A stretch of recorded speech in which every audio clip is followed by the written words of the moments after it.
რა მინდა ვთქვა, იცით, აი დღეს იღებენ ეროტიკას, ხო, ვთქვათ, Playboy-ში, ასე შემდეგ. იცით რა, არსად არ არის ინდივიდუალიზმი. აბსოლუტურად არის კოპირება, რაც კეთდება უცხოეთში და ჩვენ ცოტა ეს პროვინციალიზმი უკაცრავად თუ ვინმეს მოხდება ყურში, მაგრამ მართლა გვახასიათებს, რომ გონია, რადგან იმათ ვგევართ იგივე პოპ მუსიკაში, იგივე ჩაცმულობაში, იგივე ყველაფერში, რომ განსაკუთრებით ხელოვნებაში არ უნდა იყოს ეს, იმიტომ რომ უცხოელები უკაცრავად დაგვცინიან ჩვენ. იმიტომ რომ არაფერი ინდივიდუალური ჩვენ აღარ აქვს. აი შენ ფილმებს რაც შეეხება, შენ თვლი რომ ეს არის ინდივიდუალური. მაგრამ კი, შეიძლება ცუდია რაღაცა არ მოწონთ, მაგრამ მართლა კი ბატონო, ეს ჩვეულებრივი მოსაზრება, რომ მინდა რომ ყურადღება ვისაც ფული აქვს.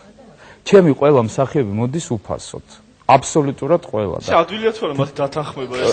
იცი რა არის? მოდი, იცი რა, ეგ კითხვა ცალკე მინდა და რომ დამესვენო. იგივე Playboy, ცოტა ისეთი ფოტოხელოვანები მოიწვიონ, რომლებიც ინდივიდუალურ რაღაცას ქმნიან, რომ გავა 20 წელი, გავა 30, 50 წელი და ეს არავის არ ემახსოვრება, იმიტომ რომ კოპირებული არავის არ ჭირდება. ეს არ არის მაღალი ხელოვნება. მარტო დარჩება, თქვათ, კინოში ფარაჯანოვი ჩემი აზრით.